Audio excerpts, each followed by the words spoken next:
Bonjour à tous et bienvenue à l'épisode 242 du podcast Innovation, Agilité et Excellence. Mon nom est Éric Lheureux et nous désirons vous offrir réflexion, conseils et perspectives afin de faire face aux perturbations du marché et d'accélérer la croissance profitable de vos organisations. Les Jeux du commerce sont la plus grande compétition académique de l'Est du Canada et visent à favoriser les échanges entre les différentes facultés d'administration et le monde des affaires. L'édition 2026 vient tout juste de se terminer avec la victoire de mon alma mater, HEC Montréal. Les Jeux du commerce n'est qu'une des différentes compétitions auxquelles participent un nombre impressionnant d'étudiants et d'universités au niveau international. Juste à HEC Montréal, ces compétitions universitaires représentent 50 compétitions par année, 2000 étudiants par année et 500 coachs et experts bénévoles. C'est donc l'occasion de revisiter la rencontre que nous avons eue avec Jean-François Saint-Pierre de HEC Montréal afin d'explorer les impacts de ces compétitions pour les étudiants et les organisations. Les compétitions universitaires, c'est bien plus que la victoire. Elles permettent le développement de nouvelles compétences uniques pour les étudiants et offrent un regard nouveau pour les organisations. Pour HEC Montréal et les universités qui participent à ce circuit mondial, ces Jeux étudiants sont une occasion de développer notamment un esprit critique, une pensée stratégique et le travail d'équipe. Tous des ingrédients essentiels pour faire face aux défis futurs des organisations.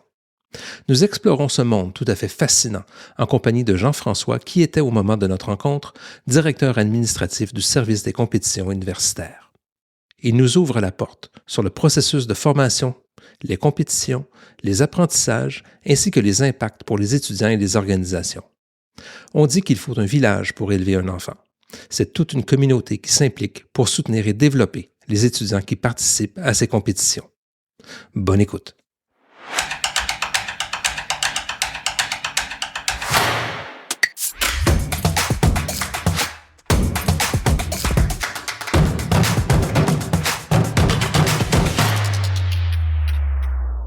Depuis son embauche en 1989 à HEC Montréal, Jean-François Saint-Pierre s'est bâti une solide réputation pour sa polyvalence en gestion.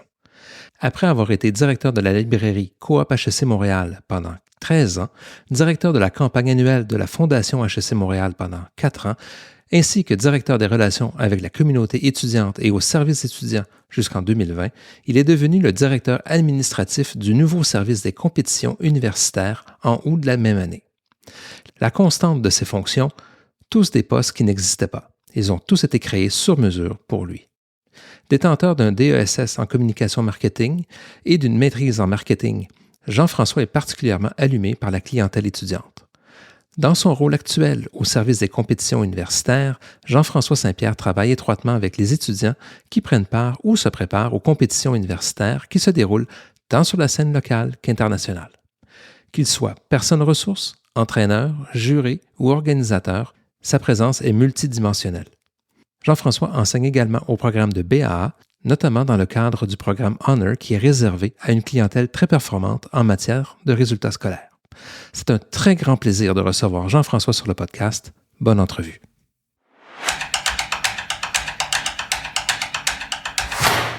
Bonjour Jean-François. Bonjour Éric, ça va bien?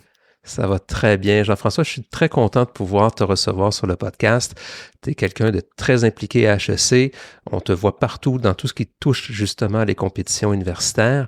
J'aimerais débuter notre discussion aujourd'hui par justement comprendre un peu plus qu'est-ce que c'est le monde des compétitions universitaires et quel est ton rôle dans tout ça? Quel est ton rôle d'accompagnement au niveau des étudiants dans le monde des compétitions universitaires?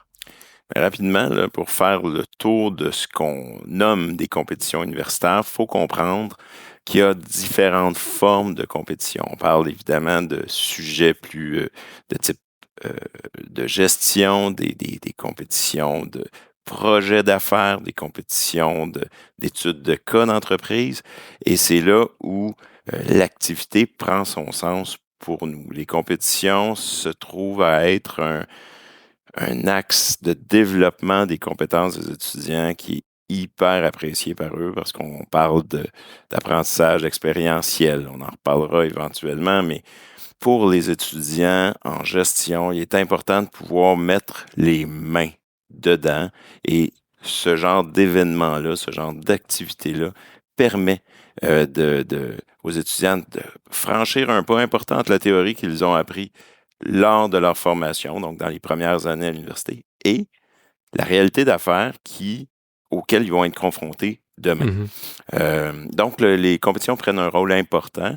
Puis, à ce niveau-là, ce qui fait la force de HEC, puis bon, comme d'autres universités, là, HEC n'est pas la seule université à avoir un très bon programme pour les compétitions, c'est la rencontre. La rencontre, on la formalise via du coaching, donc des experts qui peuvent être professeurs, enseignants, diplômés, experts d'un domaine, consultants, et aussi des invités qui viennent soutenir le coaching de nos délégations, de nos équipes, et de partager un savoir, une culture de gestion.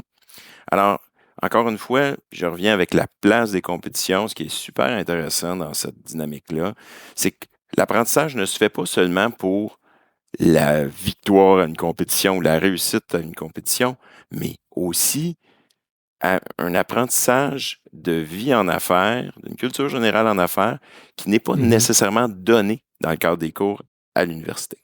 Quand je regarde tout ton parcours à HEC, j'aimerais ça que tu me glisses un peu un mot sur justement ton rôle d'encadrement au niveau des équipes. Tu travailles notamment dans le cadre des Jeux du commerce que je connais un petit peu plus parce qu'on travaille ensemble de ce côté-là. Tu travailles avec Anne Bourris aussi. Mais ton rôle à HEC dans ce monde de compétition universitaire-là prend forme de quelle façon et ça implique quoi au juste? Revenons un peu dans l'histoire. Les Jeux du commerce qui est une activité qui date de 35 ans déjà, s'est développée au fil des ans à travers du coaching d'équipe qui se préparait pour cette compétition-là. Moi, j'arrive un peu plus tard et puis dans les débuts des années 2010, où je suis invité par un professeur, René Gendreau, à assister aux présentations de ces étudiants-là. Et là, coup de foudre, un jeu où on apprend des choses, un jeu où on doit trouver des idées, des solutions. Mon premier réflexe, c'est de dire « René, on doit absolument inviter des diplômés pour venir voir ça, pour donner des feedbacks à ces étudiants-là. » Imagine la richesse. Alors, je me suis inscrit dans ce rôle-là à titre de bénévole parce que je travaillais avec des étudiants sur d'autres projets, au service aux étudiants ou à la fondation, selon les postes que j'ai eus à l'école. Et je suis tout simplement tombé en amour avec l'idée de voir des experts, des diplômés rencontrer des jeunes et leur donner ne serait-ce que quelques conseils pour les aider à aller plus vite, plus loin. Je me rappelle au début, mon collègue me disait « Oh, pas trop, tu sais, on a une formation traditionnelle, on doit... » Et après un an, il m'a dit « J'en veux encore plus, j'ai besoin de ça. » Et là, pendant une dizaine d'années, j'ai œuvré dans mes fonctions et aussi avec l'Association des diplômés à créer ce groupe d'appui, de soutien au coaching des professeurs, des coachs, des enseignants. Et ça a été un vif succès, là. Les rencontres non seulement entre les étudiants et les experts, mais aussi entre les experts. C'est devenu une tradition et c'est ce qui m'a amené à coacher évidemment des équipes au fil des ans. Et au niveau du service de compétition, on a maintenant 2 priorités, c'est-à-dire trouver des façons de développer le talent pour qu'elle puisse nous représenter tant au niveau local que national et international. Puis de l'autre côté, mettre en place des structures à l'interne où les étudiants vont pouvoir amorcer ce contact-là, ce premier contact-là avec des compétitions. Pour ne pas envoyer des étudiants dans la gueule du loup comme ça demain matin. On les prépare, on s'assure d'avoir les structures pour qu'ils puissent se préparer. Alors, nos étudiants, évidemment, sont mieux outillés lorsque vient le temps de se confronter aux meilleurs étudiants d'autres universités. Et c'est mon travail. C'est vraiment extraordinaire. Et ça me fait penser dans ce que tu dis, c'est qu'il y a un parcours pour les étudiants qui se développe à travers évidemment leur cheminement universitaire, mais on touche déjà une première expérience de compétition, je pense, en deuxième année. Il y a des différentes compétitions qui existent. Et ça permet de cheminer vers des compétitions un peu plus robustes, si je peux le dire, en troisième année. Et pour ceux même qui font une quatrième année, selon les différents programmes, les Jeux du commerce en sont. Je pense qu'il y a d'autres compétitions dans d'autres secteurs plus fonctionnels, plus spécifiques au champ d'expertise. Mais on parle maintenant d'un cheminement et non seulement, moi je prends à titre d'exemple, à l'époque, on avait que les Jeux du commerce. On n'avait pas ce cheminement-là. Et c'est tout à l'honneur de ce qui a été développé pour amener justement les étudiants à vivre différentes expériences pour pouvoir justement développer les compétences que tu mentionnes.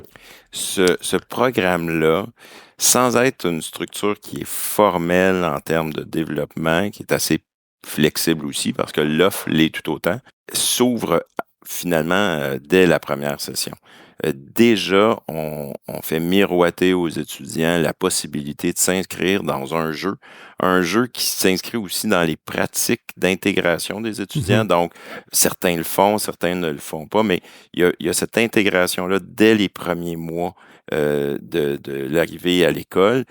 Mais en deuxième année, effectivement, ça se professionnalise. Alors là, il va y avoir des spécialisations, consultations, mode, management sportif, qu'on retrouvera à l'interne de HEC Montréal. Aujourd'hui, par exemple, en fait, dans les 2 dernières semaines et encore pour une semaine, j'aurai interviewé 212 étudiants qui ont traversé pour, je dirais, à 95% ce parcours-là, soit en première année, soit en deuxième année, pour sélectionner ceux qui nous représenteront l'an prochain. Alors, c'est énorme.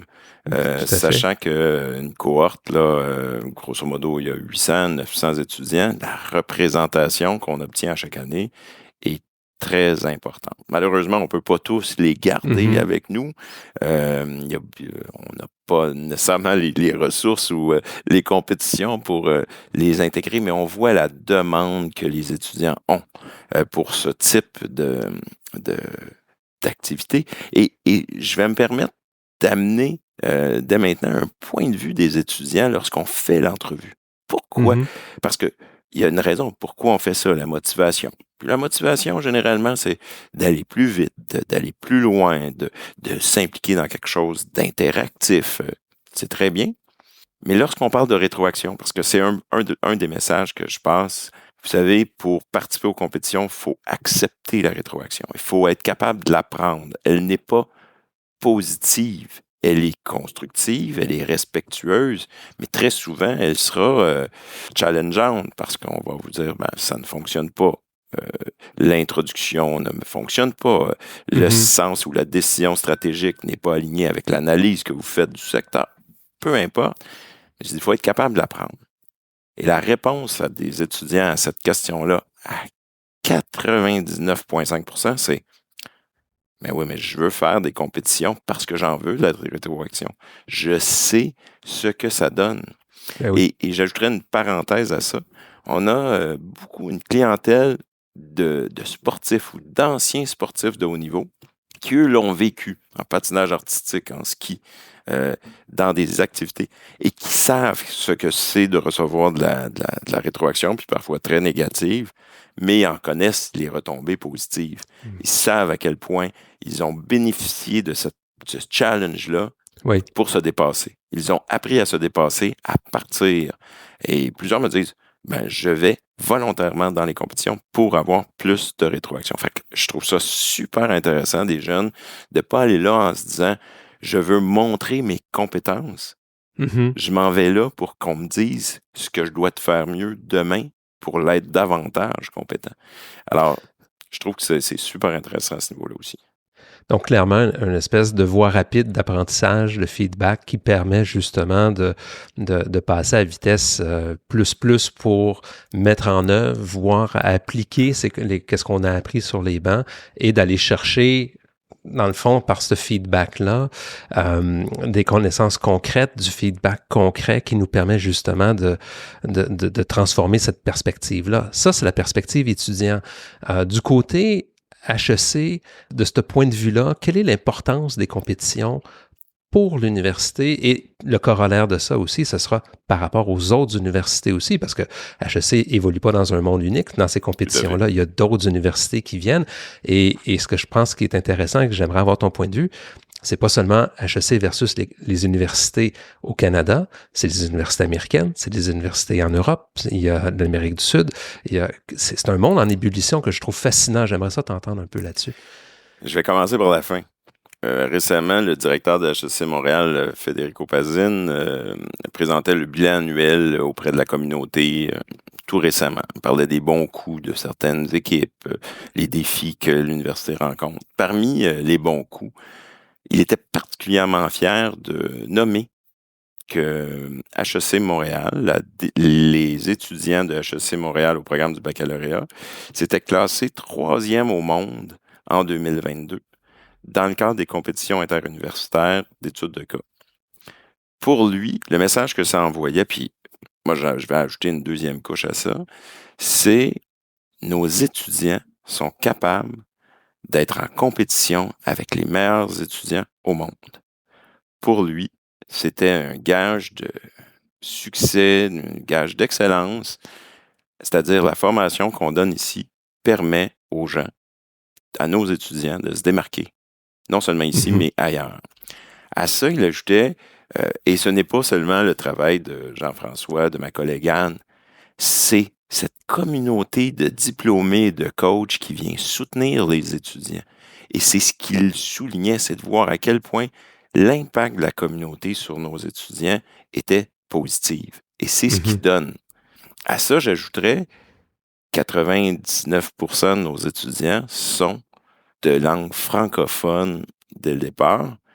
Et c'est un double challenge pour eux d'avoir à présenter contre des étudiants qui non seulement sont parfois anglophones, leur langue d'origine est l'anglais, leur langue de naissance est l'anglais, mais aussi d'étudiants qui, même si c'est une deuxième ou une troisième langue, étudient 24/7 en anglais. Ce qui n'est pas le cas à HEC Montréal, où ce sont des étudiants qui peuvent avoir des programmes bilingues, mais qui seront majoritairement francophones, qui vivent en français.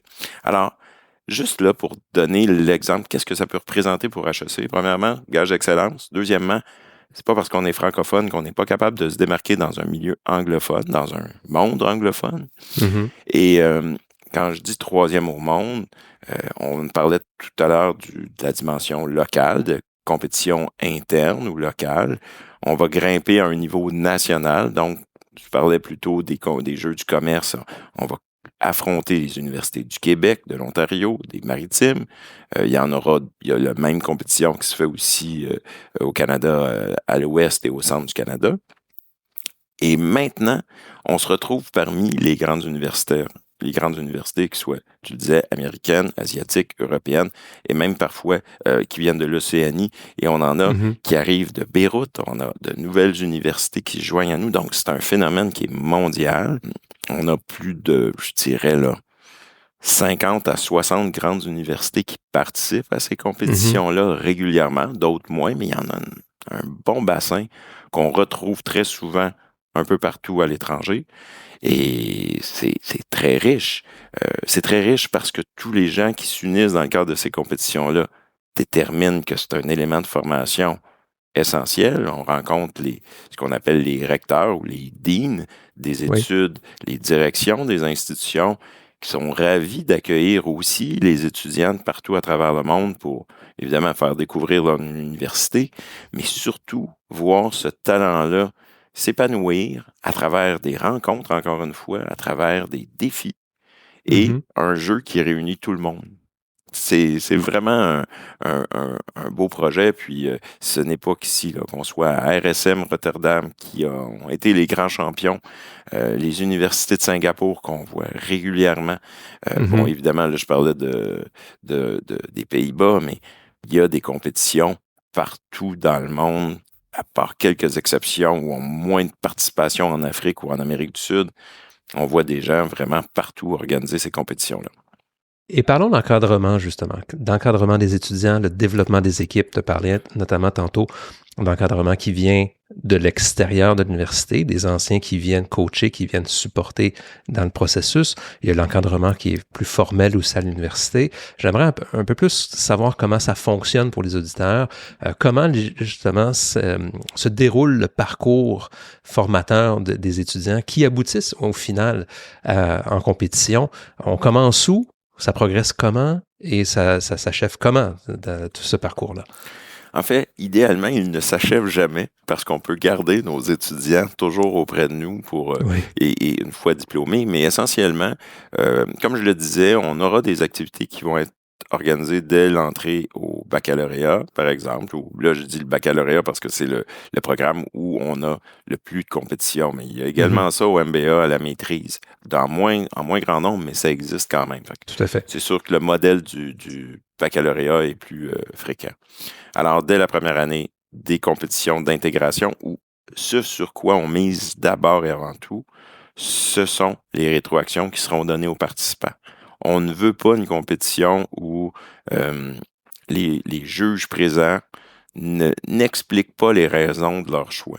Pourquoi j'ai été choisi? Non seulement, en fait, pour ceux qui n'ont pas été choisis, mais même pour ceux qui ont été choisis. Pourquoi? Qu'est-ce qui a fait la différence? On doit apprendre aux étudiants à profiter de leurs forces et de les exploiter au maximum.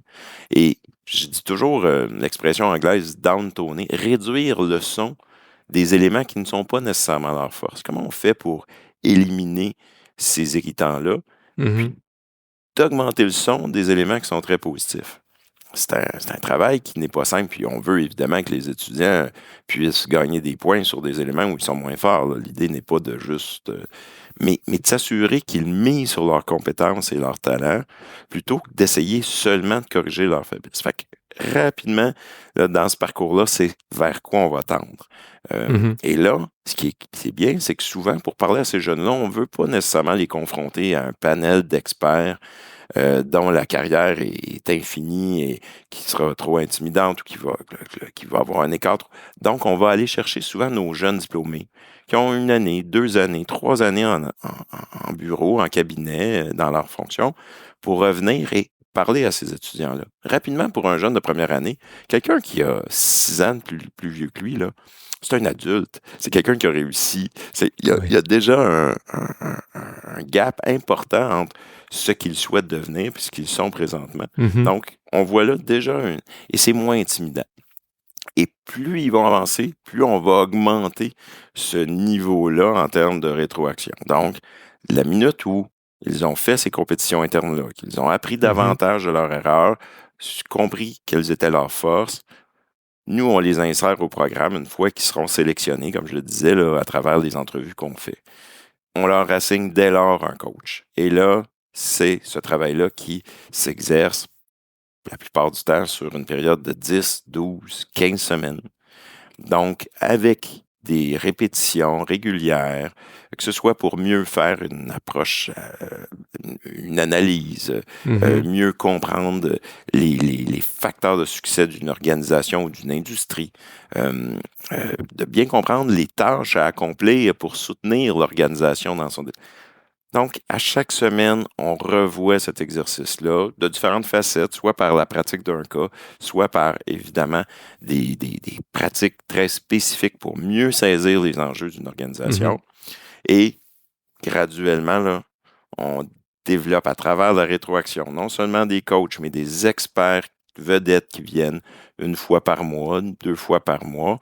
Cette culture générale d'affaires qui leur permettra, peu importe le cas, peu importe l'entreprise dont ils devront trouver des solutions, pour lesquelles ils devront trouver des solutions, mais ils auront un gabarit, ils auront comme une structure de réflexion pour les amener à présenter une logique, donc une analyse fine sur les vrais défis et de trouver une solution qui va pouvoir répondre à ces défis-là. Savoir prioriser ces enjeux-là pour être capable de prendre le bon premier pas. Puis éventuellement, tout ça est très beau, mais demain matin, qu'est-ce qu'on dit aux gestionnaires qui doivent mettre en place ces solutions-là? Donc, à différents égards, il y a un apprentissage qui doit se faire sur la réalité des affaires, les enjeux, les contextes d'affaires, l'analyse qui soit macro ou micro, ultimement, je dirais que la solution pour moi, puis là, je parle pour moi, puis je fais pas, est secondaire, dans la mesure où du moment où on a compris les vrais enjeux, où on a compris les vrais problèmes, ça identifie bien plus facilement les tâches à accomplir que d'essayer d'inventer une idée qui sort d'un sac ou d'un chapeau. Et c'est là où je trouve que les étudiants gagnent en maturité. Alors, quand ce parcours-là est fait, on les envoie en compétition. De ces groupes-là, des compétitions nationales, on va tirer idéalement ceux qui s'y débrouillent le mieux, qui sont aussi aptes à s'exprimer en anglais correctement. On ne s'attend pas à des gens qui sont nés, qui vivent en anglais, parce que c'est pas le cas de HEC Montréal, comme d'autres universités francophones. Mais après ça, c'est prendre ces étudiants-là et dire, bon, écoutez, on s'en va à un niveau supérieur. Maintenant, vous devez comprendre les impératifs du pays dans lequel on s'en va. Vous devez comprendre les impératifs de cette industrie-là, mais pas en comparaison. Hydro-Québec, c'est pas Hydro-Budapest. Ouais. On n'est pas. Alors, c'est vraiment là où le défi se manifeste pour eux. Puis je dirais que la roue, pour terminer la roue, c'est que ces gens-là qui ont vécu ces expériences-là sont déjà prêts à aller soutenir la plus jeune génération. Et là, pour la plus jeune génération, de rencontrer ces experts-là, comme je le dis, il y a une boucle. C'est une boucle et ça crée une communauté extrêmement forte autour des compétitions. Est-ce que, parce que tu es évidemment exposé à l'ensemble des différentes universités dans les compétitions, est-ce que les approches de formation pour les équipes varient d'une université à l'autre? Est-ce qu'elles sont relativement similaires? Est-ce qu'il y a des pratiques qui sont complètement différentes dans d'autres écoles? Comment ça prend forme par rapport au modèle d'accompagnement que tu as mentionné? Étonnamment, j'aurais tendance à dire non pour l'essentiel.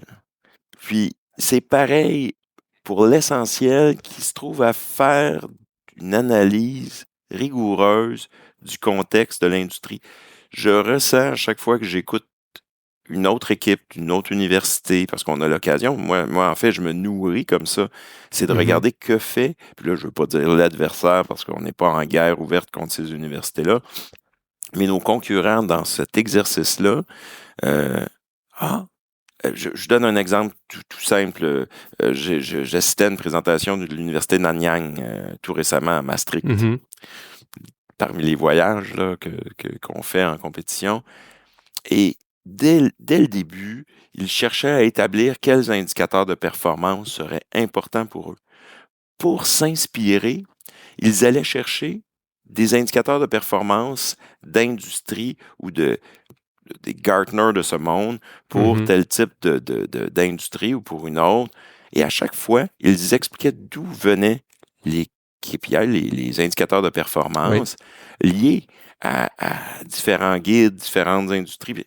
Et là, je trouvais ça vraiment intéressant de voir ces gens-là mettre les indicateurs de performance dès le début pour bien nous faire saisir tout leur processus de réflexion par la suite. Je trouvais ça extrêmement bien. Donc, où je trouve que la différence se voit, c'est dans la façon d'intégrer les éléments en termes de présentation, en termes de vulgarisation, en termes de communication.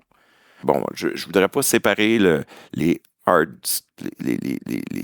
compétences hard versus soft. Là. Je ne voudrais pas faire cette séparation-là immédiatement, mais c'est beaucoup plus dans la présentation des choses, dans la façon de la communiquer que dans l'analyse en soi. Alors que là, je trouve que les pratiques des universités, ou du moins des équipes que j'ai vues, me semblaient bien faites. Bon, évidemment, certaines le font beaucoup mieux que d'autres. Je veux pas faire je veux pas saluer les équipes asiatiques, mais les équipes asiatiques ont une profondeur d'analyse à faire rougir pratiquement toutes les universités. On les voit arriver. Intéressant. Oui. On voit ces universités-là de Hong Kong ou de Singapour. Puis oh, mais mon Dieu, comme ces gens-là fouillent profondément et arrivent à faire des liens. En fait, on dit souvent qu'ils creusent, ils forent tellement profond qu'ils vont souvent retenir 2 ou 3, ce qu'on appelle des insights, que d'autres n'auront pas vu parce qu'ils vont avoir préféré forer en profondeur un thème plutôt que Mhm. d'essayer d'en forer 3 ou 4 plus sommairement. Et on peut être d'accord ou non avec leur réflexion, mais lorsqu'on est d'accord, on est pratiquement en train de saluer tout le Oui, oui. travail accompli derrière ça. Alors, c'est pas tant la différence en termes de structure ou de réflexion stratégique qui m'apparaît différencier les grandes équipes. C'est beaucoup Mhm. plus dans la façon de présenter les choses, les modes de communication, le storytelling, et c'est là que ça Oui. varie, et je pense que ça devient culturel à ce moment-là. Et ça m'amène à faire le pont justement sur le développement des compétences, de parler hard versus soft. Les compétences hard étant le contenu fonctionnel, je peux dire les compétences de gestion dans le cadre qui nous concerne. Donc, pensée stratégique, innovation, je Mhm. pourrais penser à entrepreneuriat, finance, marketing, etc. Puis il y a tout le côté plus soft, les habiletés de présentation, comment communiquer, s'exprimer, comment convaincre. Tu as parlé de storytelling par rapport à comment bâtir son argumentaire et l'amener à travers une histoire. Puis je pousserai un petit peu plus, il y a toute la notion de prise de confiance des jeunes, le mindset qui vient aborder la façon qu'on approche la compétition, le stress des jeux, le stress de travailler avec des coéquipiers qui sont peut-être pas nécessairement ceux qu'on côtoie tous les jours. Donc, il y a un ensemble de compétences qui se développent à travers le parcours, les 16 semaines que tu as parlé tantôt. Comment tu le vois, toi, articuler à travers les 16 semaines cette maîtrise et ce développement de ces différentes compétences-là? Le grand défi, selon moi, puis c'est drôle parce qu'on pourrait croire que la connaissance, le contenu, euh, c'est l'élément le plus difficile à intégrer. Euh, j'ai tendance à croire, puis là, ça devient une réflexion personnelle que j'ai pas Mhm. creusé infiniment sur le plan scientifique, là, mais je crois qu'il est important, puis probablement qu'on peut en prendre une leçon pour nos équipes. Apprendre à travailler en équipe, c'est souvent, euh, en fait, évaluer le travail en équipe, c'est souvent compliqué. Qu'est-ce qui fait qu'une équipe est performante? Si on n'a pas un œil euh, caché qui évalue le travail des gens en équipe, les interactions, comment on fait pour évaluer ça? Alors, il faut aller chercher plus tard la rétroaction. Qu'est-ce qui a fonctionné, qu'est-ce qui n'a pas fonctionné? Mhm. Alors, j'ai tendance à croire que faut vraiment intégrer ces notions, comment je pourrais dire, collaboratives d'entrée de jeu. Il faut s'assurer que les gens sont aptes à travailler ensemble, Ouais. partager. On a d'ailleurs à travailler beaucoup sur cette dimension-là parce que souvent, c'est là où les premières barrières, les premières embûches se manifestent. Tu sais. Le travail en équipe est plus difficile. D'abord. Ensuite de ça, il faut établir une cohésion entre ces gens-là. Il faut les mettre dans un contexte qui va leur Mhm. permettre à chacun de se démarquer par leur capacité. On va chercher des gens plus analytiques, des gens qui sont plus euh, des communicateurs plus naturels. euh, Oui. mais l'idée, c'est de ne pas en faire une priorité. Le communicateur n'est pas plus important que l'analyste. L'analyste n'est pas plus important Mhm. que la personne qui Ça va va être faire vraiment des la budgets. sommation de ces talents-là qui va créer une valeur Je ajoutée. dirais la complémentarité des personnalités et des talents. Mais pour ça, ça doit vraiment pas. Si j'avais à le partager, là, je dirais que le premier quart de l'exercice doit mettre l'accent sur juste cette logique de cohésion, cette logique de team building, cette logique Mhm. qui n'est pas simple à obtenir. Lorsqu'elle est là, tant mieux. Mais il peut y avoir deux dimensions à ça. On dit souvent que quand il n'y a pas de problème dans une équipe, c'est souvent ça le problème. Il doit avoir ce choc d'idées, ce Oui. choc de vision. Ça doit s'exercer rapidement. Euh, pour comprendre qui peut apporter quoi. Il faut aussi permettre aux étudiants de s'épanouir dans ça en amenant ce que je dis, qu'est-ce que tu apportes à la table, qu'est-ce que tu veux faire ici, et ils doivent Mhm. pouvoir faire ça. Fait que je dirais que le premier quart de l'exercice, le premier quart du temps de l'exercice doit être passé là-dessus. Et si ça fonctionne, le plus tôt que ça fonctionne, c'est là où le contenu plus complexe peut s'intégrer. Parce Oui, oui, qu'avant oui. ça, la réception de cette connaissance-là, c'est un peu comme si on veut qu'un cycliste euh, euh, euh, accède à des courses où il va rouler à 40, 50 km/h, mais qui n'a pas encore compris son pédalier, qui n'a pas encore compris. Il doit comprendre sa mécanique, ses outils pour pouvoir aller plus loin. Après ça, il va continuer à bâtir en confiance avec ses compétences de communication, ses compétences d'analyse, mais il doit commencer à le vivre, à le comprendre pour espérer intégrer du contenu qui va être pertinent. Sinon, il ne saura jamais exactement à quel endroit ça se fait, comment je devrais l'apporter. Moi, j'ai souvent vu des présentations excellentes dans un mauvais ordre et mal présentées. Alors, tu dis, mais vous aviez tout dans votre présentation pour convaincre quelqu'un, mais vous n'avez pas identifié le vrai problème. Moi, je répète souvent les phrases d'un coach que je connais bien qui dit, avant de me vendre une solution, vendez-moi le problème. Je trouve ça hyper intéressant, cette logique-là, parce que si je ne comprends pas le vrai problème, si tu ne me partages pas le problème qui est important de régler d'abord, pourquoi je vais accorder une attention particulière à la solution? Aide-moi à bien saisir mon vrai problème. Donc, mais ça se fait vraiment graduellement. Mais si la première partie n'est pas là, c'est très difficile d'intégrer la deuxième partie. Il y a toujours comme un blocage.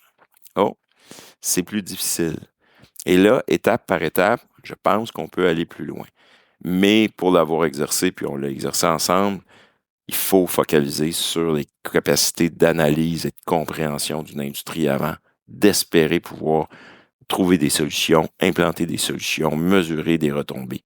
Tout ça est, je ne veux pas dire secondaire, c'est important dans l'exercice, mais on doit comprendre. Le jour où les étudiants commencent à comprendre des choses, là, le jeu s'amorce. Et là, on peut passer en 4e vitesse. Je suis ravi de voir les étudiants arriver à cette maturité-là pendant un parcours, mais ils doivent franchir des étapes. Et la confiance, pour revenir à ce que tu disais tantôt, elle va se bâtir.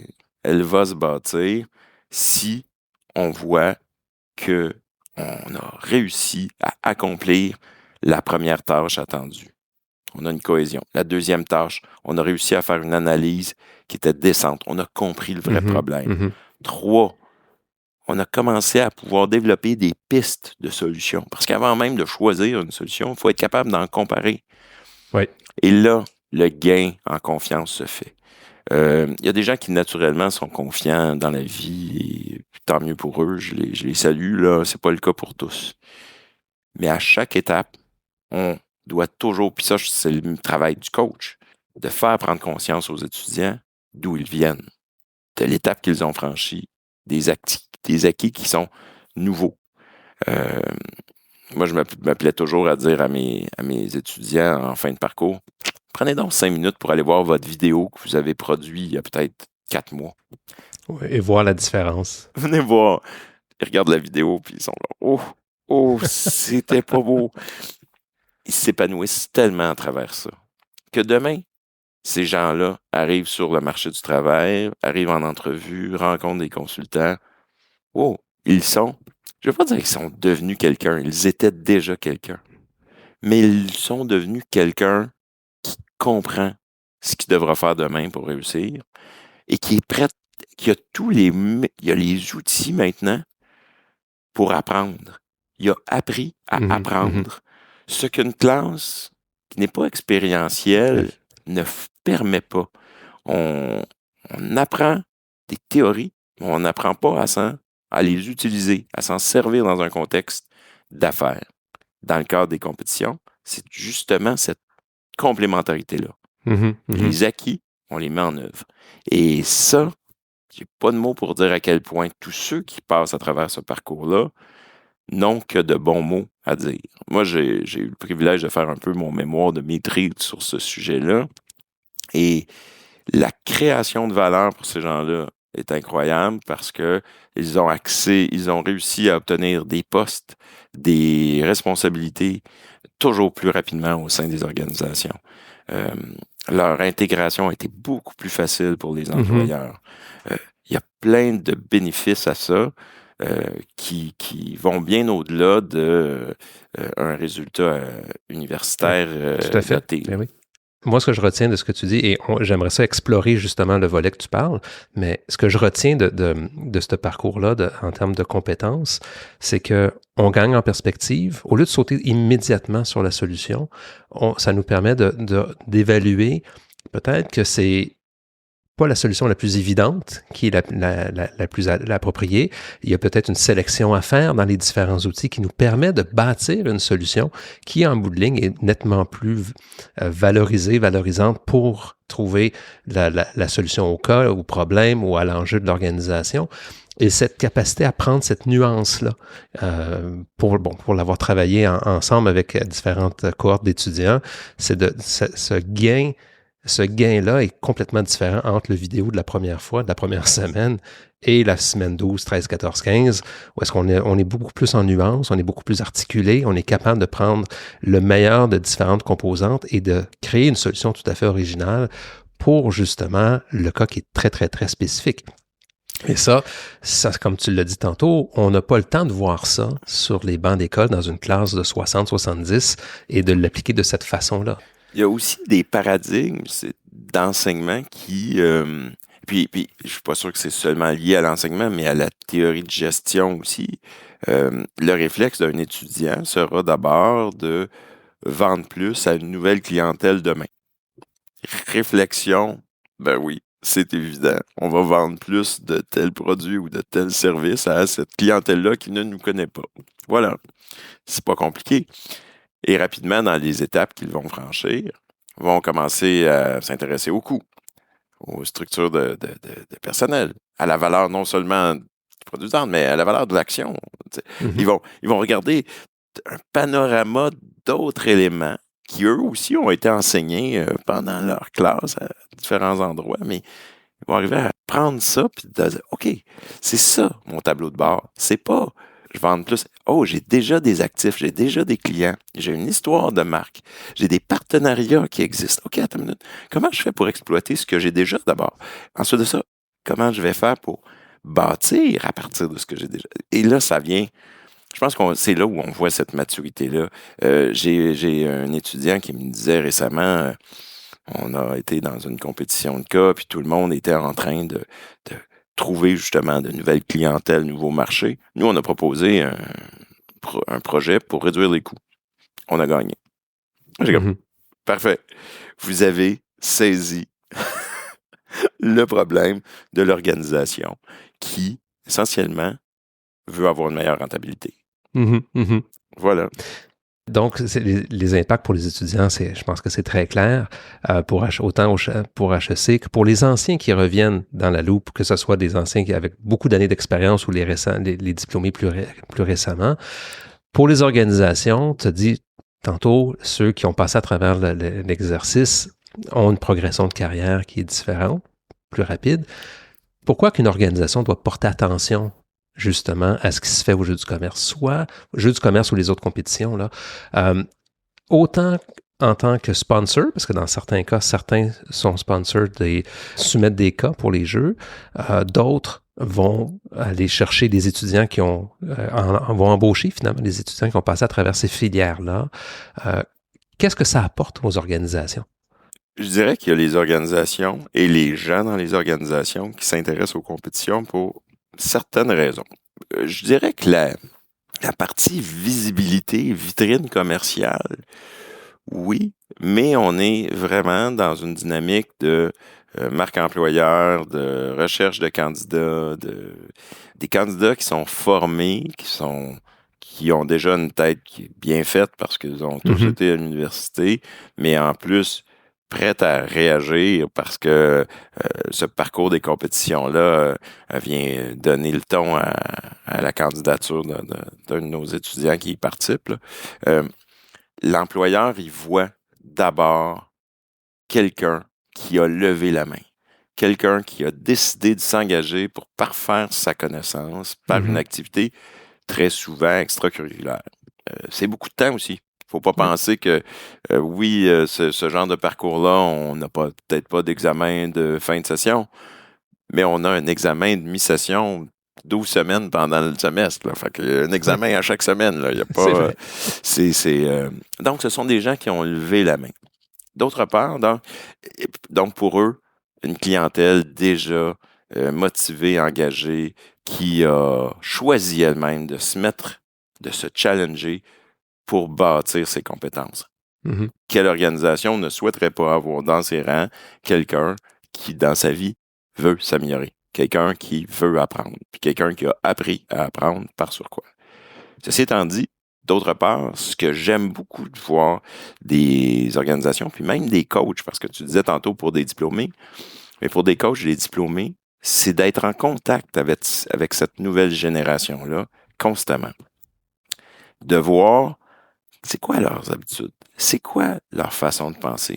Cette nouvelle génération-là arrive dans le marché du travail. Demain, elle sera cliente, elle sera employée, elle sera partenaire. Comment on communique avec ces gens-là? À quoi ils sont sensibles? Les générations s'accélèrent. L'écart entre les générations s'accélère. Comment on fait pour comprendre? On a parlé combien de fois de la Gen Y, de la Gen Z, de la Gen A, de ces générations-là qui suivent, à quoi ils pensent, à quoi ils carburent. C'est une occasion en or de toucher à ces gens-là de près, de les voir réagir, et c'est extrêmement nourrissant. D'ailleurs, il n'est pas rare que les commanditaires, donc ceux qui produisent des cas d'organisation, et ça, c'est à un autre niveau, veulent savoir comment cette clientèle-là de jeunes va réagir face à un produit, face à un service, face à des changements organisationnels. On veut leur pouls, on veut avoir leur façon de penser. Puis je lisais un article parce que tout récemment, la Rotterdam School of Management publiait un article sur les impacts des compétitions de cas au sein de leur organisation. Puis un PDG de Aon disait à quel point, pour lui, de participer à ces compétitions-là comme commanditaire, c'était oui une façon de découvrir des jeunes extraordinaires, mais surtout de permettre à son organisation d'avoir 16 points de vue de finissants, de futurs diplômés, de partout dans le monde, ça lui permettait de retourner au travail et de dire, oui, ils n'ont pas toutes les informations, mais regardez leur point de vue de notre organisation. Comment ils voient ça? Des idées nouvelles. Il n'est pas rare que j'ai entendu, j'arrive de Maastricht, où il y avait des startups en technologie, en biotech, et Lufthansa, qui tout simplement dit, nous, là, communiquer avec nos clients, c'est compliqué, puis on ne sait pas à quel endroit dans le parcours client on devrait avoir des humains, des chatbots, des outils de Pour eux autres, là, je veux dire, leurs futurs clients sont dans la salle. C'est eux qui vont prendre l'avion demain matin pour leurs clients, pour aller voir une autre entreprise. Parlez-nous. Qu'est-ce qui fait la différence? Et les gens de Lufthansa, je donne cet exemple-là, étaient dans la salle, des têtes dirigeantes, en disant « Merci, mon Dieu, vous avez fait de notre journée une journée extraordinaire. On a vu 16 équipes à travers le monde qui sont arrivées avec des produits différents. Certains misaient sur des applications, d'autres sur des pratiques web, d'autres... Mais avec une richesse d'informations. Puis bon, tout le monde s'amuse toujours un peu, ces gestionnaires-là, en disant bon, si nos équipes étaient aussi performantes que vous, on serait ravis. Là, en 24 heures, on sort pas toujours des solutions comme ça. En exagérant, évidemment, mais c'était de voir à quel point des jeunes dans la vingtaine étaient capables de robustesse en termes d'analyse et de solutions, alors qu'ils ne sont pas partie prenante de cette industrie-là du tout, que ce regard externe venait nourrir ces gens-là qui, malgré une expérience évidente, n'ont pas toujours comme point de vue. Extraordinaire. Dis-moi, Jean-François, dans le contexte, justement, des différentes générations, quand, je veux dire, l'université aujourd'hui n'est pas celle qu'on a connue quand on était beaucoup plus jeune, avec les nouvelles technologies, avec aujourd'hui, quand on parle d'intelligence artificielle, toute la virtualisation qui s'est faite dans les dernières années, comment tout ça affecte les modes de formation, le contenu, autant que les besoins de formation, les besoins exprimés, autant par les organisations ou que par les étudiants, ce qu'ils veulent venir chercher. Le futur de la formation universitaire, tu la vois comment dans ce contexte-là? C'est drôle parce que les compétitions ont évolué aussi avec la capacité d'encadrer une forme d'équité dans les pratiques des équipes. On veut jouer sur le même terrain avec les mêmes règlements. Là. Le 100 mètres, c'est 100 mètres pour tout le monde. Puis, alors, comment on fait dans les pratiques de compétition? Et on a 2 exemples là, qui sont encore présents de façon générale dans les compétitions. On a des compétitions de longue durée, donc 20 heures, 24 heures, 30 heures, où les étudiants peuvent avoir accès à toute l'information possible et inimaginable à travers des bases de données, des recherches qu'ils auront fait. La seule chose qu'ils n'ont pas le droit, c'est de communiquer avec l'extérieur. L'autre chose, c'est qu'on a encore des compétitions de 3 heures où les étudiants n'ont que leur jus de cerveau puis leur capacité à trouver des réponses à une solution à travers un papier. Donc, 2 exercices assez différents, mais qui permettent à tous les étudiants d'utiliser ou d'une part vraiment leur culture générale ou leur capacité à faire des recherches. Je pense que le futur de la gestion s'inscrit aussi dans ça. On doit avoir ces 2 types d'exercices-là qui, demain matin, permettent à l'étudiant, sans ressources, de faire le meilleur qu'il peut. Et de l'autre côté, de permettre à des étudiants de leur donner tellement de ressources qu'ils peuvent s'y perdre. C'est-à-dire, qu'est-ce que je fais? Comment prioriser? Comment prioriser? Comment chercher l'information pertinente? ChatGPT, on en parle dans les médias tous les jours. On le voit moi-même lorsque je cherche une réponse à une question que c'est d'une simplicité. Ça fait partie, je crois, de notre réalité de demain. Et ce n'est que le début. Là. Les versions ne seront qu'améliorées. Google arrive avec son application. Bon, je ne suis pas inquiet pour l'intelligence artificielle. Je crois que le futur de l'université, c'est d'apprendre à ces gens-là de naviguer à travers ces outils-là, de prioriser les éléments qui sont pertinents, parce que le cerveau humain va avoir encore cette justesse d'identifier les choix à faire, de trouver des solutions court terme. Puis, c'est drôle, je ne veux pas faire un parallèle, mais Malcolm Gladwell, un auteur peut-être que tu connais, qui a écrit beaucoup de best-sellers en gestion, marketing, il disait dans un ouvrage qui s'appelait Blink que la connaissance permettait des décisions instinctives rapides. De connaître un thème permettait de prendre une décision, alors qu'une analyse très longue, trop mûrie, paralysait une organisation dans ses décisions. Je trouve que c'est ça le défi de l'université pour demain, puis que en fait, pas son défi, mais son rôle, c'est de s'assurer que les organisations restent extrêmement efficaces à bouger, à prendre des décisions rapides compte tenu de leurs connaissances, parce qu'ils sont capables de naviguer dans ce bassin énorme de savoir qui est parfois donné, mais qui est donné à tout le monde en même temps.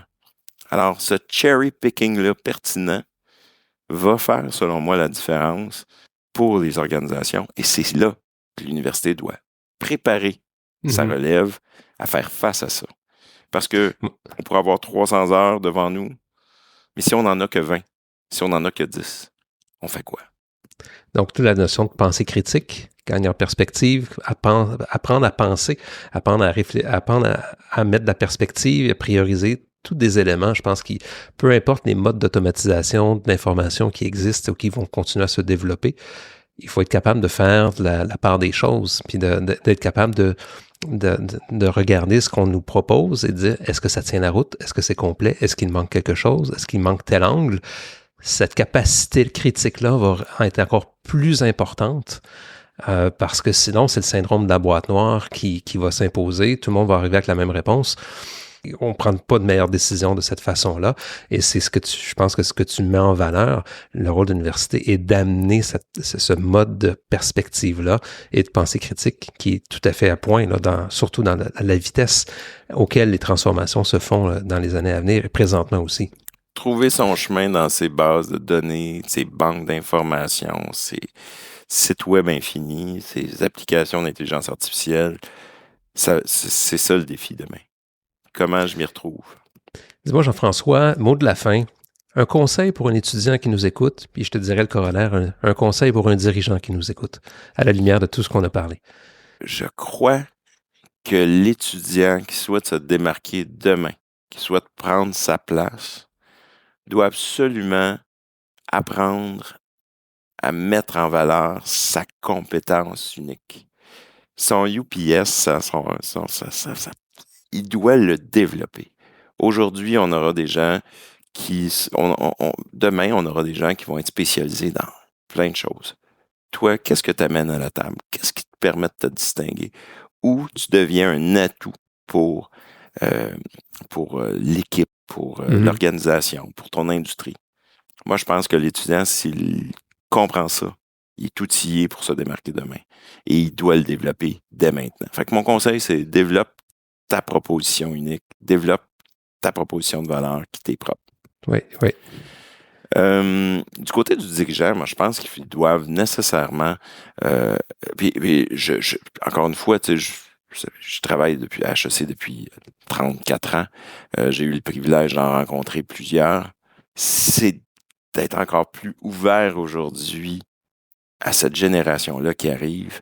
Elle a vécu cette transformation numérique dès l'enfance. Mm-hmm. Pour nous, c'est encore des changements. Eux sont nés dedans. Alors, ne jamais sous-estimer l'apport, la contribution d'un jeune de 20 ans. Écoutez ces jeunes-là, parce que souvent là, c'est pas nécessairement la réponse exacte, mais il y a la racine de ce qu'elle sera là demain. Fait que essentiellement, je dirais ceci. Jean-François, c'est un pur bonheur et un grand plaisir de t'avoir avec nous sur le podcast. J'aimerais vraiment te remercier de cette générosité, du temps accordé pour explorer ce monde des compétitions universitaires et surtout l'impact que ça a, autant sur les jeunes, autant sur les organisations. Merci beaucoup. C'était un plaisir, puis merci à toi, Éric. C'est un bonheur de pouvoir en parler. Allez, on s'en parle bientôt. Merci. Merci.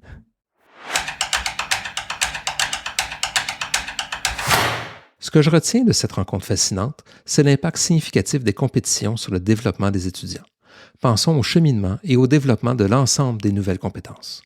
L'impact pour les organisations, que ce soit par l'apport du nouveau regard sur des enjeux actuels, par l'accès à des étudiants qui lèvent la main pour aller au-delà de leur formation, ou bien de l'occasion de mieux comprendre cette nouvelle génération. Je retiens aussi toute l'importance d'apprendre à penser. Cet esprit critique qui permet de prendre du recul et de la perspective. Ce sont des ingrédients essentiels pour faire face aux défis et aux opportunités de la digitalisation et surtout de l'intelligence artificielle qui sont à nos portes. En terminant, vous pouvez consulter les notes de l'épisode au www.inteliaconsulting.com/épisode 115 et n'oubliez pas de vous abonner à notre lettre hebdomadaire pour recevoir toutes les semaines nos réflexions et perspectives sur la stratégie, l'innovation et l'agilité. D'ici notre prochaine rencontre, je vous souhaite une excellente semaine.